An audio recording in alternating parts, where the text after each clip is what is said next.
Now, today's swearing-in ceremony could be described as the best of what's happened in Nigeria in recent times. Evidence of this was the presence of many world leaders at the inauguration. Over 50 of them were in attendance. Now, let's look at some of the prominent faces at the Eagle Square in Abuja today. Chief Registrar of the Court. The inauguration at the Eagle Square, a major global event attracting more than 50 heads of state and government from across Africa, Asia, Europe, and indeed the entire world. The turning point of this great event, the integrity of this event. The presence of these leaders is a strong statement that Nigeria's democracy has come to stay. U.S. Secretary of State John Kerry, leading the American delegation, arrives the venue, waves to the crowd, and then exchanges pleasantries with other world leaders. Remember our names, bruised and broken though we may be, but we know how to heal, then heal again. The president was very clear in what his objectives are, working with your neighbor partners.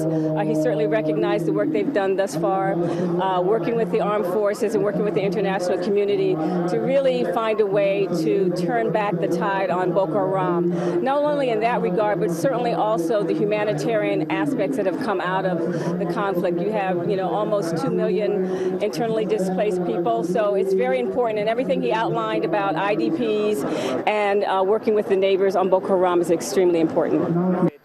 UK Foreign Secretary Philip Hammond presents the goodwill message from the United Kingdom. Also present is the President of Zimbabwe, Robert Mugabe, and his arrival expectedly drew some attention in Africa's longest-serving president. All the dignitaries will come in, and the weather is fantastic, unlike what we saw. Also gracing the event are South Africa's President Jacob Zuma, Liberia's President Ellen Johnson Sirleaf, John Dramani Mahama of Ghana, and of course, Nigeria's former presidents and military leaders.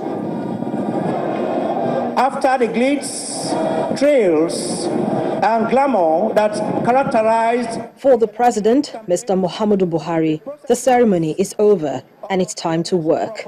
But he makes it clear, I belong to everybody and I belong to nobody. Hours after the presidential inauguration ceremony in Abuja, the British Foreign Secretary Philip Hammond has affirmed that the UK is prepared to help Nigeria fight the Boko Haram insurgency. In an interview with Channels Television in Abuja, Mr. Hammond said the UK is willing to help retrain Nigeria's security personnel, as well as provide additional intelligence and capability for Nigeria's security forces. He also stated the UK's willingness to work with the new administration on its economic program. Two clear elements of focus. First of all, on the security side, we want to work with the new government, the Nigerian army, to reinforce its capability to take the fight to Boko Haram in the northeast of the country, working with the neighboring countries' armed forces to ensure that the momentum that's been generated over the last few months is continued and Boko Haram continues to be pushed back and the insurgency to be pushed out of Nigeria.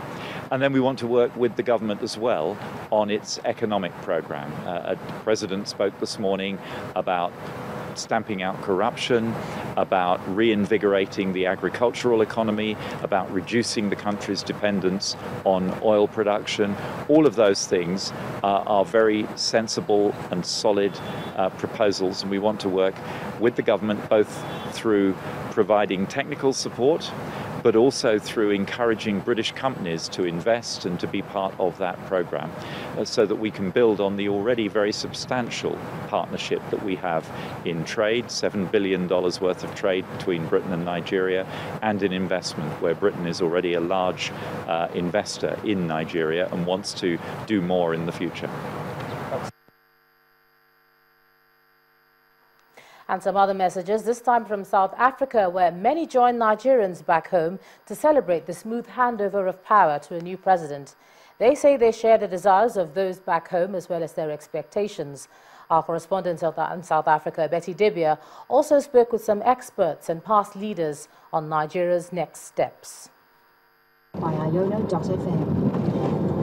From South Africa, it's good wishes for the new president and a hectic wish list for national good. I'm expecting a very big change, and especially that you tackle the insurgency in Nigeria. I want to say God will strengthen him. You know, so many of us are looking up to him. Good luck to the new leader, our new president. And we pray that God will guide him to take us to the new direction, of which it will bring us new things. I wish to go to Nigeria one day. The experts also add their voices from agriculture to security and even the nation's place in Africa and the world. Agriculture is one area that he must take serious. Mr. Buhari would like to probably reclaim Nigeria's place in the world and in Africa, because I think if you look at the last two presidents of Nigeria, foreign affairs has not been their focus, and I'm not sure foreign affairs will be his focus either. But there was a feeling that under President Yar'Adua and President Jonathan that Nigeria was not playing its rightful role, particularly on the African stage. If you certainly compare to President Obasanjo, who was really very forceful in pushing African initiatives internationally, but particularly within Africa, in getting the African Union on its feet. We hope that he's coming in with a new approach to dealing with the issue of Boko Haram, and to make sure that the children who have been abducted, the children who are the mothers of this country tomorrow, are brought back. Well, apart from the men and the women on the street, as well as the experts, we also sought some nuggets of wisdom from those who have been in the #1 office and out. She was once ranked the most powerful woman in Africa, and here's her wish. President Buhari will rise above ethnic groups, will rise above tribes, will rise above regions or religion, and just be the leader of Nigeria. He is regarded as a model for democracy and good governance in Africa. I think he has said the right things if he should do them, leaving nobody behind. For the government to do its best to include all the sections of the community. And for the now former president, Goodluck Jonathan? I want to advise him that there's so much you can do beyond State House. There's a whole world out there waiting, and there's so much to do. Towering above the cheers and prayers for President Muhammadu Buhari are the very high expectations of those who have witnessed the journey to this new chapter in Nigeria's history. From Johannesburg, South Africa, Betty Dibia, Channels Television News. Now, the excitement over President Muhammadu Buhari's inauguration is not limited to Nigeria. In the UK, our correspondent Doris Okenwa reports that the level of optimism is also high for the many Nigerians who monitored proceedings on our Sky Channel 575. It's interesting that both Nigeria and Britain are experiencing a transition phase with the reinstatement of the UK Prime Minister on Wednesday. Republic of Nigeria, His Excellency. The installation of a new political administration is not limited to Nigeria at this time. Britain commenced its political transition 2 days ahead of Nigeria on Wednesday, May 27th, with the reopening of Parliament following the May 29th elections. Pomp and pageantry was at its height with the Queen on her throne as she delivered the conservative agenda the Prime Minister David Cameron hopes to achieve in the next 5 years. Highlights of the Queen's speech include bills proposed for an EU referendum by 2017, full employment and welfare benefits, home ownership, affordable and reliable energy, further devolution of powers to Scotland, Wales and Northern Ireland, and of course, immigration control. What resonates here with what is happening in Nigeria at this time is the idea of change, a transition, promises, power changing hands. And though the Prime Minister here remains, a new flock of legislators are now on the scene and will challenge every move. Now, of course, both countries differ in terms of priorities or political imagination. However, the hopes and doubts, the uncertainties and expectations among the people about what lies ahead is very striking. Nigeria's new president is not lacking an agenda as well to tackle corruption, a Marshall Plan to end insecurity, create millions of jobs, reform the oil industry, improve power supply, gender equality, The list goes on. Getting the job done, however, is now the next step. I'm so happy. I'm very excited. I'm not sure, I'd never been so excited about handover. I'd never been so keen to sit around and see, how it all happens. If we hold hands with Buhari and we take this nation forward, we will actually be able to reach where we are supposed to be and exceed that and reposition ourselves politically and also regain our dignity as the true giants of Africa. Promises have been made. The unpacking now begins. The real beneficiaries will unravel in time. Whether in Britain, Nigeria or Africa at large, people want change. What Nigeria could learn from the UK in terms of the recent change in governance is that the importance of institutions.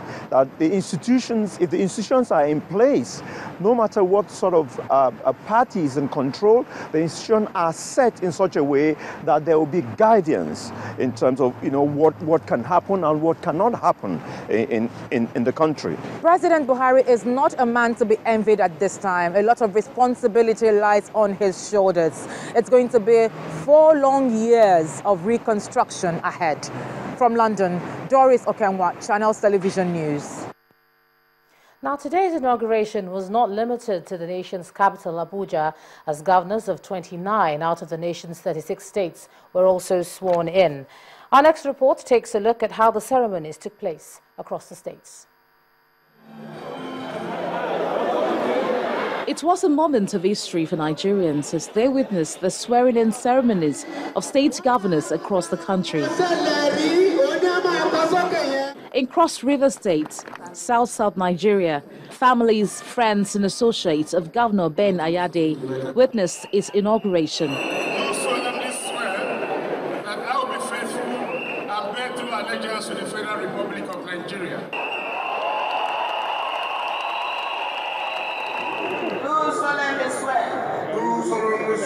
In Rivers State, Governor Nyesom Wike takes his oath of office, administered by the Chief Judge of Bayelsa State. In Abia State, Governor Okezie Ikpeazu takes his oath of office. He was accompanied by his wife, the Deputy Governor and his wife, as well as the former Governor, Mr. Theodore Oji, and his wife. In the Southwest region, in Ogun State, Governor Ibikunle Amosu, in his inaugural speech, says his administration will aid the development of the state. Let me assure you that while we shall complete all the going projects, we will equally concentrate on our proposed intercity and intracity rail line. We shall press the pedal hard in accelerating the development of our state in the next 4 years. In Kaduna State, Governor Nasir El-Rufai, surrounded by his aides and associates, also takes oath of office. It is certainly the beginning of a new era for various states in the country. However, what is important is whether we will have a sense of satisfaction about the performance of these governors when we look back 4 years from now. Bolaji Akinwale for Channels Television News. Next on the news at 10, former President Goodluck Jonathan returns to Bayelsa State, welcomed by a huge crowd. Please stay with us.